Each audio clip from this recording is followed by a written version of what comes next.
según Luis Guillermo Lumbreras, arqueólogo peruano, se inicia 12.000 años antes de Cristo y abarca hasta los 6.000 años antes de Cristo, ¿no? Este es el primer periodo en el territorio peruano, mucho más antes que aparezca la cultura chavín, que aparezca Moche, que aparezca Nazca, Paracas, inclusive mucho más antes de los incas.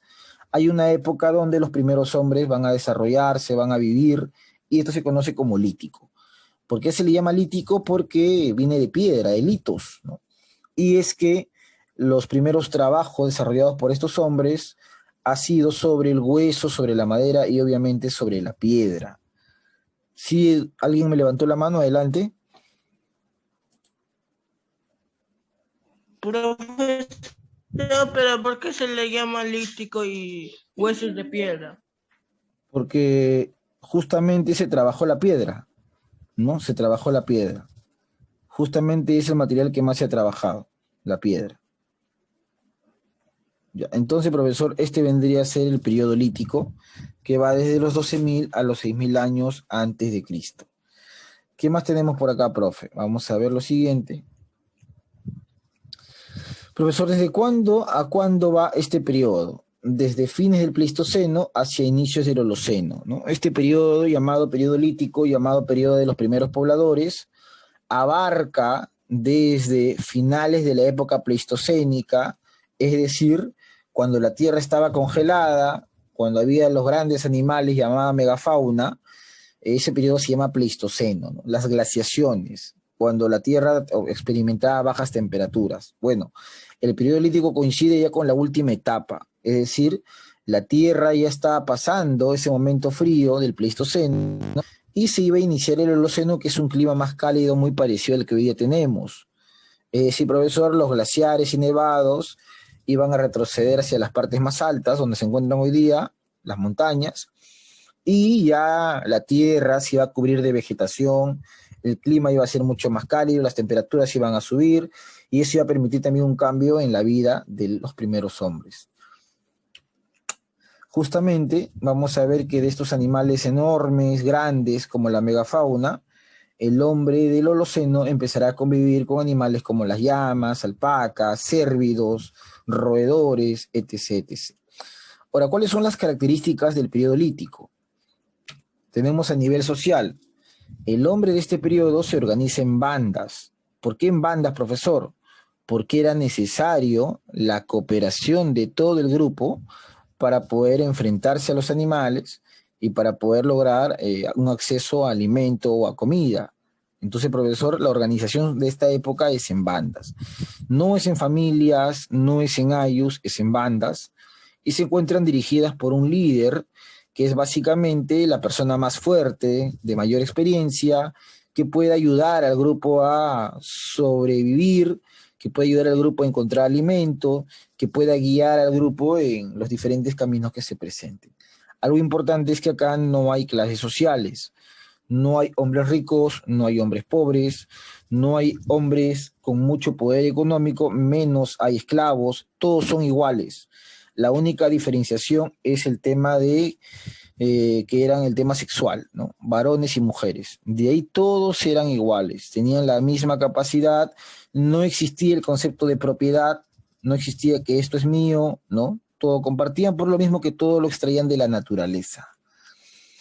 Vivían obviamente en cuevas y abrigos rocosos, de vez en cuando lo utilizaban para protegerse quizás de algunos animales en la noche o para protegerse de las bajas temperaturas, ¿no? Eso se sabe por la presencia de huesos y de pintura rupestre que se ha encontrado en el territorio peruano. A nivel económico, para poder obtener alimentos y de esa manera subsistir, se dedicaba a actividades de depredación, como la caza, la recolección, la pesca y el marisqueo, ¿no? Actividades primitivas que significaba el apoyo de todo el grupo. Por lo general la mujer, debido a que es la que está gestando, se dedica a la recolección, y por lo general también el hombre o el grupo de hombres se van a la caza, ¿no? Esa es alguna de las principales actividades, caza y recolección. Existe una división sexual del trabajo, y a nivel tecnológico se van a desarrollar instrumentos típicos del Paleolítico superior, tanto en piedra como en hueso. Estos instrumentos van a contribuir a un mejor desarrollo de la actividad depredadora. Se ha encontrado en diferentes partes del Perú, como en el hombre de Toquepala, en el hombre de Lauricocha, la presencia de arte rupestre. ¿Qué cosa es el arte rupestre? Son dibujos o imágenes que hacía el hombre de este periodo en las cuevas. ¿Por qué lo hacía? Bueno, eso ya vamos a explicar en un momento. Entonces, esto es el llamado periodo lítico, que va a coincidir con algunos yacimientos. Ahí está la pregunta. ¿Cuáles son los principales yacimientos del lítico? Y tenemos al hombre de Piquimachay, ¿no? El hombre de Piquimachay era conocido antiguamente como el hombre de Pacaycasa. Sin embargo, eso ya se dejó de utilizar. Ahí ha habido un error, ¿no? Ahí ha habido un error. No, la arqueología, los estudios han permitido hoy día darnos a entender que el hombre de Pacaycasa no existe como tal, sino que el poblador más antiguo es Piquimachay. Este poblador se encontró en el departamento de Ayacucho. ¿Y por qué se llama Piquimachay? Porque se fue estudiado y se encontró en una cueva llamada Piquimachay. Es la evidencia humana más antigua en el Perú. Profesor, ¿cómo evidencia humana? Es decir, se han encontrado instrumentos líticos. Profesor, ¿qué es un instrumento lítico? Un instrumento lítico son las herramientas que estos hombres confeccionaban o elaboraban a partir de la piedra. Y esas herramientas se han encontrado al interior de la cueva. Entonces, al encontrarse al interior de la cueva, justamente los arqueólogos dicen, ah, ya, como estos instrumentos han sido elaborados por el hombre, constituyen la manifestación más importante y más antigua de todo el Perú, ¿no? Por eso dice la evidencia de presencia humana. No es que se han encontrado huesos del hombre, no es que se ha encontrado de repente un esqueleto humano, no, sino lo que se ha encontrado es todo aquel trabajo que este hombre realizó. Y como es un trabajo realizado por él, es que se constituye en una evidencia de su presencia en el Perú. Por eso cuando nos dicen quién es el poblador más antiguo, nosotros decimos que es el hombre de Piquimachay, justamente encontrada en la cueva de Piquimachay en el departamento de Ayacucho, estudiada por el arqueólogo norteamericano Richard McNeish en los años 70 en el Perú, ¿no? Obviamente va a llegar con todo un equipo y va a hacer estos estudios. Ahora, ¿por qué se pensaba que el hombre de Pacaycasa era el más antiguo? Porque Richard McNeish estudió la cueva y los arqueólogos tienen una idea interesante de hacer los estudios. ¿Cómo es eso, profesor? Vamos justamente acá y vemos si todo esto es la cueva, ¿no? Recuerda que la cueva se llama Piquimachay, ese es el nombre de la cueva, Piquimachay. Entonces, si todo eso es la cueva, existen dos capas al interior de la cueva, ¿no? Vamos a ver justamente. Existe la capa más antigua, ¿no? Y obviamente se encuentra la capa más, digamos, reciente, ¿no? Es como cuando tú vas a cavar algún lugar, uno piensa que cuando cava va a ir de lo más antiguo a lo más moderno, no, es al revés. Lo más antiguo se encuentra obviamente más profundo, ¿no? Entonces había dos capas, la capa más antigua y la capa más reciente o más moderna. Entonces cuando Richard McNeish llega a la cueva de Piquimachay, va a empezar a hacer los descubrimientos, va a empezar a excavar, y justamente él empieza a remover todo esto y encuentra evidencia en las dos capas, ¿no? En la moderna y en la antigua. Entonces se le aplica la técnica llamada carbono 14 para saber la antigüedad de los restos que había encontrado. Y él dice, bueno, la más antigua yo lo voy a llamar la fase, así lo llama él, ¿no? La fase Pacaycasa. Y a la más moderna la voy a llamar la fase Ayacucho, dice él, ¿no? Fase Ayacucho. Entonces, en la más antigua arrojó una antigüedad de 20.000 años. ¿Y qué encontró ahí? Encontró instrumentos o restos de piedra, ¿no? Piedra. Entonces dijo, allá, el hombre en el Perú tiene una antigüedad de 20.000 años. ¿Por qué le dijeron? Porque en esta fase que yo he excavado he encontrado trabajos de piedra de 20.000 años antes de Cristo, según carbono 14. Eso fue en los años 70 en el Perú, ¿no? 1970. Sin embargo, ya Richard McNeish se ha ido, obviamente han aparecido nuevos arqueólogos y se han hecho nuevas excavaciones y la ciencia también ha avanzado. ¿Qué nos dicen las nuevas excavaciones? Que en realidad lo que Richard McNeish encontró, estas piedras que encuentra, no fueron hechas por el hombre, sino que estas piedras en realidad se formaron a partir de ¿qué? de caerse de las paredes de la cueva, ¿no? La pared de la cueva se fue desprendiendo durante miles de años y esas piedras se han formado así, por desprendimiento. O sea, acá no hay trabajo humano, dicen, y han hecho muchas pruebas petrográficas. ¿Dónde hay trabajo humano? El trabajo humano se encuentra acá, en la otra fase llamada Ayacucho. Y ahí han encontrado diversos trabajos de piedra y han visto que la piedra encontrada no coincide con el interior de la cueva, o sea que es una piedra que ha sido introducida por el hombre, ¿no? Posiblemente este hombre, que era un nómade, se desplazaba de un lugar a otro buscando alimentos, encontraba esta piedra y la introducía a la cueva, ¿no? La mejor o el mejor trabajo para poder fabricar herramientas. Entonces uno dice en esa piedra no coincide el material, es otro tipo de piedra y la forma sí se ve un trabajo humano. Por tal razón,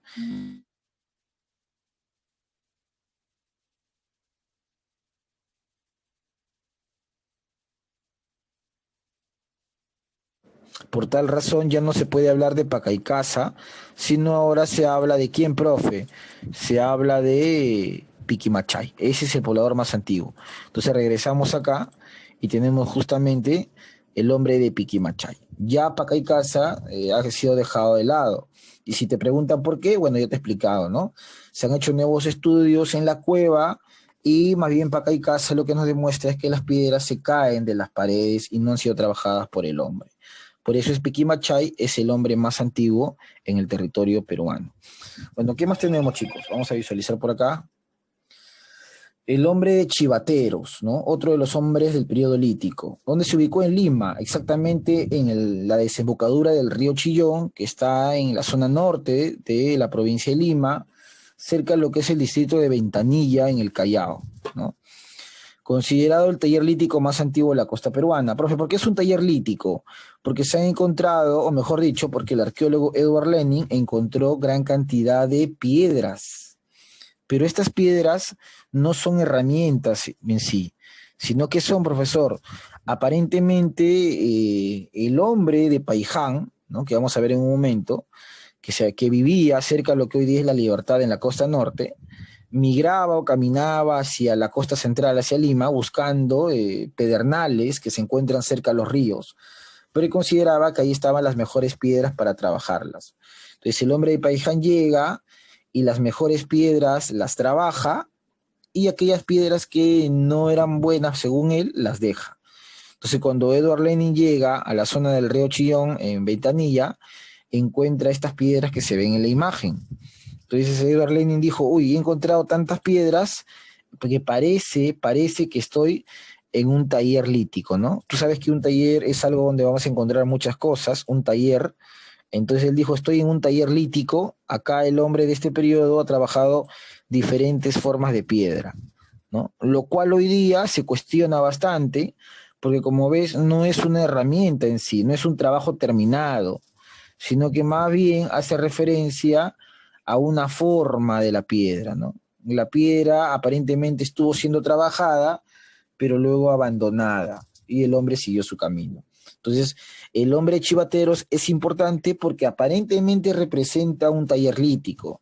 Sin embargo, esa idea hoy día se cuestiona, ¿no? Más que un taller, parece una cantera que fue trabajada por algún poblador y abandonada. Las piedras encontradas no tienen la imagen de herramienta, o sea, no está terminado. El hombre de Chivateros. Luego tenemos al hombre de Toquepala, encontrado en Tacna, ¿no? En la parte sur del Perú, profesor, específicamente en la Cueva del Diablo, así se le llama a esa zona. Y ahí lo que llama la atención es que el arqueólogo Miomir Bojovic encontró estas imágenes realizadas en las paredes de las cuevas. Estas imágenes se denomina arte rupestre. ¿Y por qué se le llama arte rupestre? Bueno, son trazos, dibujos realizados por estos pobladores que tienen una característica propiciatoria. ¿Qué significa propiciatoria? Estos pueblos eran pueblos cazadores, ¿no? Era gente que se dedicaba a enfrentarse a animales y obtener su alimento. Se puede ver en la imagen vicuñas y el hombre pues ahí con lanzas en el brazo. Entonces era propiciatoria porque se creía que esta imagen significaba la idea de que, profesor, de que cuando al día siguiente vayan a realizar una caza, las cosas le iban a ir bastante bien. Entonces esa idea tenía. Vamos a propiciar una buena casa, pero para que eso se dé, hay que dibujar o hay que mostrar que estamos venciendo a los animales, ¿no? El arte rupestre o parietal, donde se encontró en la Cueva del Diablo en Tacna. Y es una forma que nos muestra cómo se organizaba el poblador de esta época. El hombre de esta época realizaba una casa colectiva. A la casa colectiva se le conoce como chaco. ¿Por qué? Porque todos apoyaban para conseguir el alimento.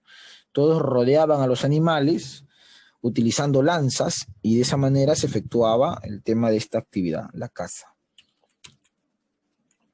Luego tenemos al hombre de Paiján. Profesor, ¿y qué cosa es el hombre de Paiján y por qué es importante el hombre de Paiján? El hombre de Paiján se ha encontrado en la costa norte, en lo que hoy día es La Libertad. Y es importante porque ha desarrollado un trabajo en piedra muy bueno, encontrado, profesor, por Rafael Arcojoile, encuentra el trabajo en piedra, ahí está justamente, y se ve un mejor acabado, o sea, se hace una punta, esto se le llama punta bifacial, ¿no? O punta pedúnculo también, ¿no? Esta punta se utilizará como herramienta en las lanzas.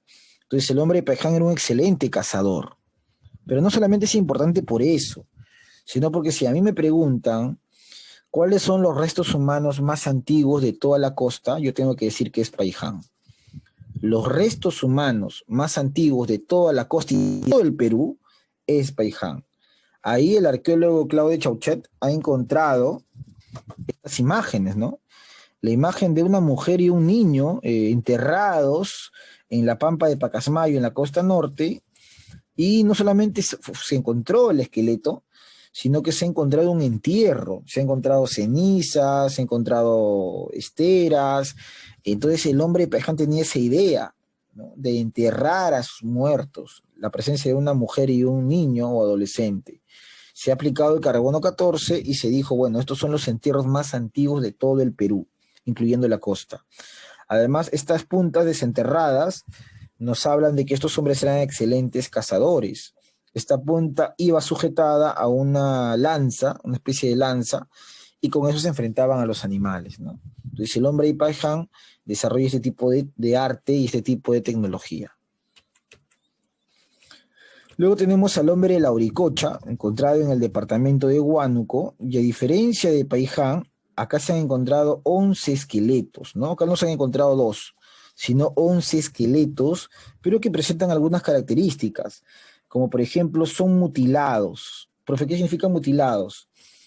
Que Augusto Cardich, cuando estudió estos esqueletos, ahí está el arqueólogo, a estos esqueletos les faltaban algunas partes, les faltaba un brazo, les faltaba una pierna, entonces son mutilados, ¿no? Les falta algo. Los cráneos son dolicocéfalos. ¿Qué es dolicocéfalo? Alargado, deformado. Entonces, él piensa que estos entierros están vinculados a ceremonias que hacía el hombre de la Auricocha. ¿Dónde se encontró la Auricocha? En el departamento de Huánuco, en la parte sierra, porque se encuentra entre los 3.900 y 4.500 a una zona de gran altitud, ¿no? En una cueva se encuentra al hombre de la Auricocha, ¿no? Una cueva. Y no solamente se han encontrado restos, sino se han encontrado estas pinturas rupestres, ¿no? O sea, se ve ahí justamente al hombre con su lanza y se ve rodeando algunos animales que parece la vicuña, una de ellas lleva una lanza en el lomo. Entonces, en el arte rupestre, estos pobladores representaban su día a día, representaban todo lo que realizaban, representaban todo lo que hacían de manera cotidiana, ¿no? El hombre de la Auricocha, tenerlo presente siempre. Entonces, profesor, como vemos, estos primeros pobladores que se han desarrollado en todo el Perú presentan características bastante interesantes. Se organizan en bandas, se dedican a la caza, a la recolección, se han encontrado en cuevas, Piquimachay, Toquepala, La Auricocha, ¿no? Y han trabajado mayormente la piedra. No tenían clases sociales, vivían agrupados de manera conjunta en una comunidad bastante primitiva. Sin embargo, fueron cambiando y llegamos al periodo arcaico. El periodo arcaico ya es otra época de la historia primitiva en el antiguo Perú y abarca desde el año 600 hacia el año 2000, o mejor dicho, desde el año 6000 al año 2000 antes de Cristo, ¿no? Ese es el intervalo del arcaico peruano. Y obviamente este nombre lo puso también Luis Guillermo Lumbreras, ¿no? Este arqueólogo estudia bastante esta época y dice acá hay una evolución, acá el hombre va a cambiar, acá el hombre ya no va a ser el mismo. Esta evolución él la va a denominar periodo arcaico. Sin embargo, si uno quiere estudiar el arcaico desde otro nombre, tenemos la presencia justamente de este personaje, ¿no? ¿De quién, profe? Tenemos acá a John Rowe. John Rowe es un arqueólogo norteamericano, quien, a diferencia de Lumbreras es peruano. Lumbreras analiza los periodos en base a las sociedades, ¿no? En base a los cambios de la sociedad, en base a los cambios de la economía, en base a los cambios de la cultura. Así estudia Lumbreras. En cambio, Rowe lo hace en base a la cerámica, pues. Entonces Rowe dice, en esta época no hay cerámica todavía. Por eso yo no le puedo llamar a estos pueblos cultura. Entonces Rowe lo llama periodo inicial, ¿no? Así lo llama Rowe. Estos pueblos forman parte del llamado periodo inicial, ¿no? No lo llama cultura todavía, sino periodo inicial. Entonces, por un lado tenemos a Lumbreras, por otro lado tenemos a Rowe, dentro de lo que es el periodo arcaico. Vamos a ver justamente el arcaico inferior, porque el periodo arcaico se divide en dos épocas, en una que es llamada arcaico inferior y obviamente otra que es superior. Entonces, vamos a empezar con el arcaico inferior, por ejemplo. ¿Qué tenemos acá? Abarca desde los 6.000 años antes de Cristo hasta los 3.000 años antes de Cristo, ¿no? Es la primera parte del arcaico. ¿Y cuáles son sus características generales, profesor? Bueno, a nivel geográfico, la Tierra ha cambiado bastante. Mejor dicho, el Perú ha cambiado. Ya las temperaturas que eran bastante frías se han hecho más cálidas. Ya el Pleistoceno ha terminado y más bien vivimos el Holoceno, decida la de hoy día, donde se puede diferenciar las estaciones. Y esto genera también nueva fauna y nueva flora. Animales que se van a ir adaptando a este tipo de clima y una flora diferente también. Y estas condiciones que cambian van a hacer que la vida del hombre también se modifique. El hombre de este periodo se verá obligado a desarrollar nuevas actividades, a de repente ya no caminar tanto, porque el clima ahora ha cambiado, ya no va a utilizar de repente tanto las cuevas, y más bien ahora se organiza en campamentos, ¿no? ¿Qué es un campamento? Zonas al aire libre, porque el frío ya no es tan fuerte, ya no hay necesidad de buscar un campamento para una cueva para armar una fogata, sino simplemente zonas al aire libre que me permitan desarrollar mis actividades, ¿no? Y estas zonas más adelante se convertirán en aldeas. A nivel económico, el hombre dejará de ser cazador solamente y va a complementar esa actividad con una caza selectiva llamada horticultura, ¿no? Una caza selectiva va de generar en una domesticación y una recolección selectiva va a generar más adelante en una horticultura. ¿Qué significa eso, profesor? ¿Por qué el hombre se vuelve un recolector selectivo? Porque entiende que no todas las plantas, no todas las hojas, no todas las semillas se pueden comer, no todo. De repente arranca una hoja, una semilla y le cae mal, ¿no? Se envenena o se muere. Y entiende que no todo lo que está en la naturaleza es apto para su consumo. Entonces empieza a seleccionar, ¿no? Esto sí, esto no. Ese conocimiento lo va a adquirir en muchos años, ¿ah? Poco a poco se vuelve un recolector selectivo, poco a poco entiende qué es una semilla, qué es una hoja, qué es una raíz, y poco a poco empezará a experimentar con eso y nacerá la horticultura. No la agricultura. La agricultura es una actividad que requiere instrumentos, que requiere abono, que requiere tecnología, que requiere más agua y que genera más producción. La horticultura es algo más pequeño, es algo más incipiente y que por lo general te va a permitir tu propio autoabastecimiento, ¿no? La recolección. Y también en esta época se ha encontrado vestigios de cestería. ¿Qué es la cestería? El trabajo en caña, como por ejemplo la totora, ¿no? Y se han trabajado también algunas redes de pescar. Entonces, profesor, acá dice, ¿cuáles son las características del arcaico inferior a temprano? Bueno, se desarrolla durante los inicios del Holoceno, ahí está. El clima frío se convierte ahora en un clima cálido, ¿no? Profesor dice, formación de aldeas y campamentos, ahí está el aire libre, el hombre empieza a vivir al aire libre y ya no necesita vivir en cuevas o cavernas. La caza selectiva que mencionábamos, donde el hombre también entenderá que si mata a todos los animales puede generar la extinción. Así que dice, bueno, no voy a matar a las hembras, no voy a matar a sus crías, y empieza a seleccionar, ¿no? Mayormente a los machos y no a las crías ni a las hembras, para que la especie pueda continuar. Esa caza selectiva va a llevar a cabo ¿a qué, profesor? A la domesticación, pues. Los primeros animales domesticados serán justamente llamas, alpacas y más adelante el cuy. Y también tenemos que el hombre primitivo, la recolección selectiva que te mencionaba, va a generar horticultura, ¿no? Se ha encontrado calabaza, se ha encontrado frijol, se ha encontrado, profesor, algunos de estos elementos como los primeros cultivos desarrollados por el hombre. Ahora, si el hombre vive en campamentos y ya no tiene la capacidad ni la necesidad tantas veces de emigrar, de ser un nómade, se va volviendo semisedentario, ¿no? Semisedentario, esa es la idea, se vuelve semisedentario.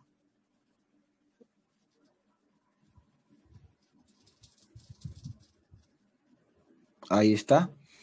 ¿Qué más tenemos por acá? Desarrollo de redes de pescar y viviendas. También eso ha sido otro de los vestigios que se ha encontrado. El tema de las redes de pescar que desarrollaba el hombre y la construcción de viviendas incipientes, ¿no?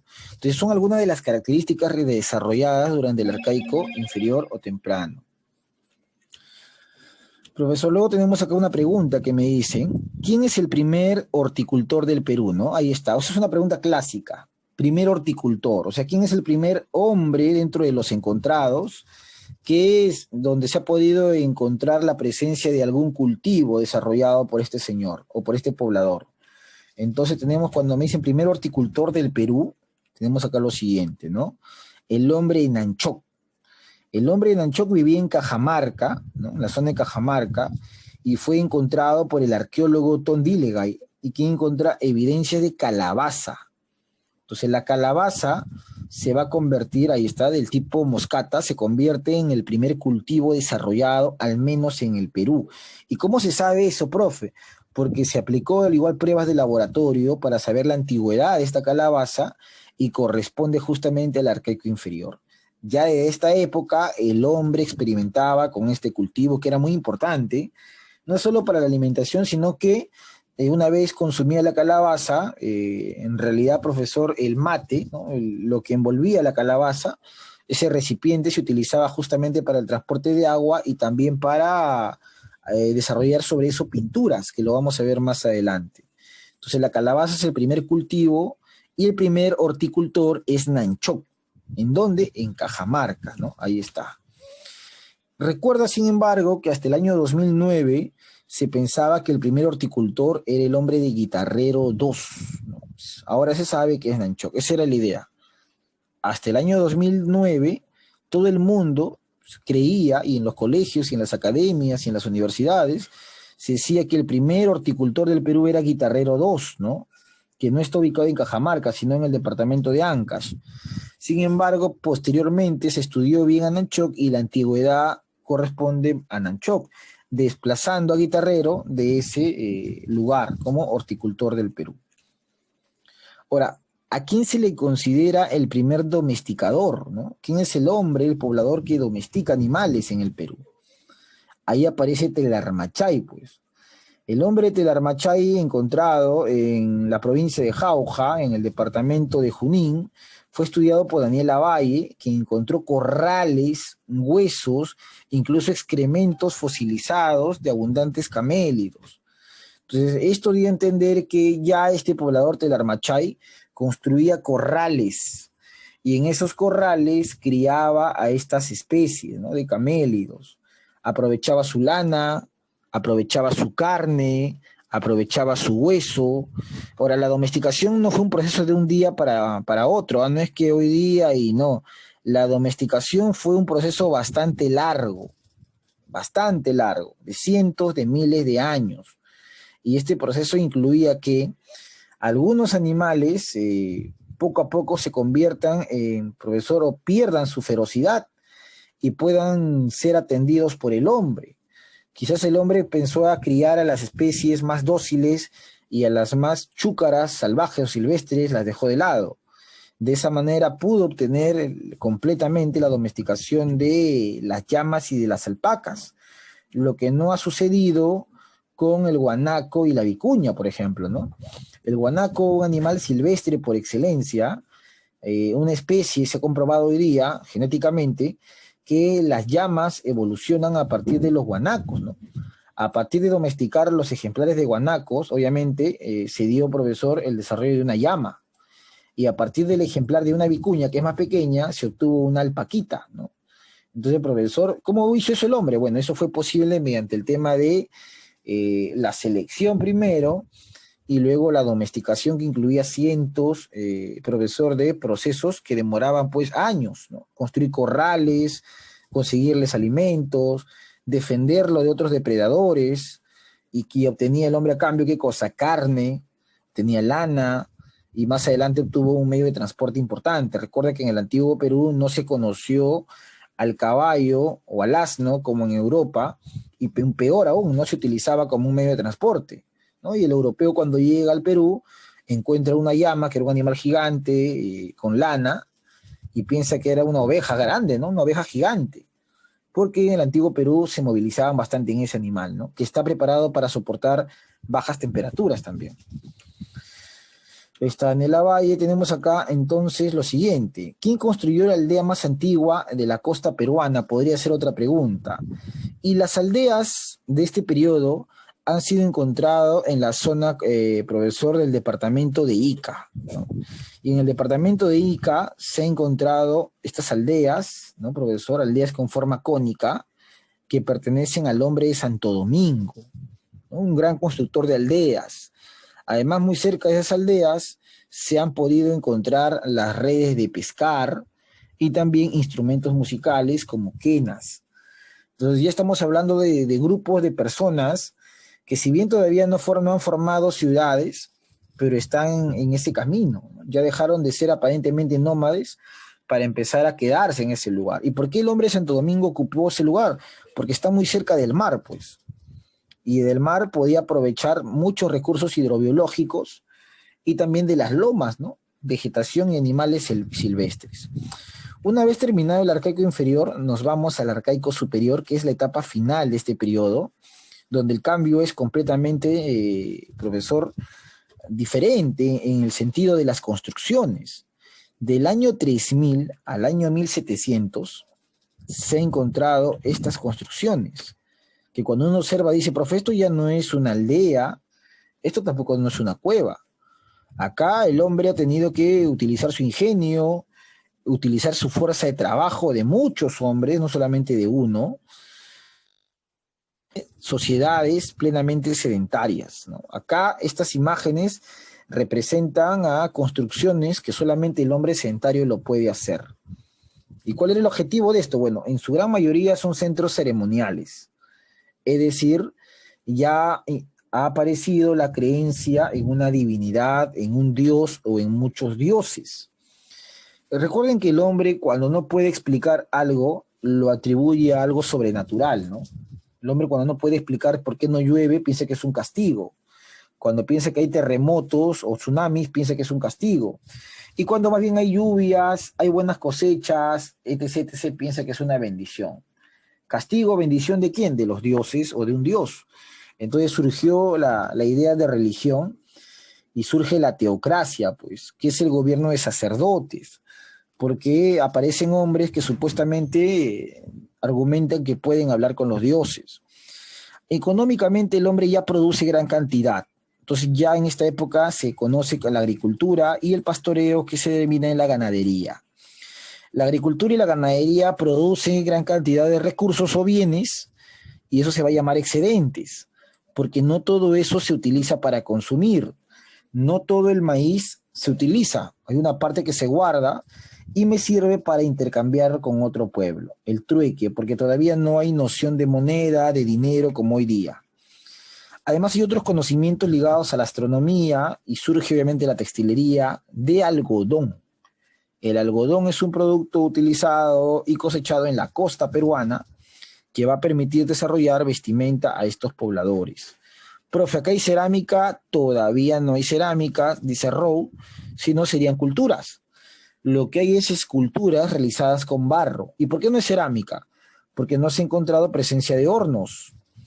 Lo que sí se ha encontrado es altares de fuego, ¿no? ¿Qué es un altar? Es una especie de patio, de cuarto, donde se incineraban muchos productos como si fueran ofrendas a los dioses. Se ha encontrado moluscos, se ha encontrado espondylus, incinerado, quemado, para entregar a los dioses que estos hombres les rendían ofrendas. O seguramente que dioses vinculados a la naturaleza, ¿no? Al mar, por ejemplo, el fenómeno del Niño, cuando se daba, alteraba todo y el hombre le tenía miedo. Y una forma de calmar la furia de los dioses era con ofrendas. Y una de las ciudades que más destaca es Caral, pues. Cuando me preguntan cuál es la ciudad o el hombre más importante del arcaico superior, es Caral, ¿no? Caral es la denominación que recibe la civilización más antigua de América, estudiada por la arqueóloga peruana Ruth Shadi. Caral es mucho más antigua que Chavín, más antigua que Paracas, y se encuentra muy cerca de Lima. Profesor, ¿en dónde está Caral? Ahí está. Al norte, ¿no? En la provincia de Barranca, distrito de Supe, sigue siendo Lima. Un clima cálido, donde el hombre de Caral aprovechó su cercanía profesor, al mar para apoderarse o aprovechar de recursos hidrobiológicos, pescados, mariscos, y también para realizar el trueque con el hombre de Áspero y las Aldas, ¿no? Que estaban muy cerca de él. Entonces, profesor, ¿cómo llego a Caral? Bueno, llegas por la carretera norte o la Panamericana Norte y puedes conocer esta civilización. Caral, ¿no? Ahí está. Ubicación, extensión, en el Valle de Supe, fue estudiada por Ruth Shadi, arqueóloga sanmarquina, y Caral es importante no solamente para el Perú, sino para el mundo, porque es una civilización contemporánea a Mesopotamia y a Egipto. En Caral también hay pirámides, en Caral también hay construcciones, hay un patio circular, en Caral también se han encontrado quipus, en Caral se han encontrado instrumentos musicales, en Caral se encuentra ya el estado prístino, ¿no? La organización del primer estado en el Perú mucho más antes que Chavín de Huántar.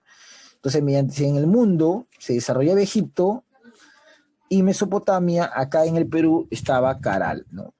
Otro de los pobladores de este periodo es el hombre de Cotos, desarrollado en Huánuco, que es el centro ceremonial más importante de la sierra, al igual que Caral de la Costa, Cotos en la sierra. La diferencia son las construcciones. En Caral los patios son circulares, hundidos, y las pirámides son escalonadas truncas.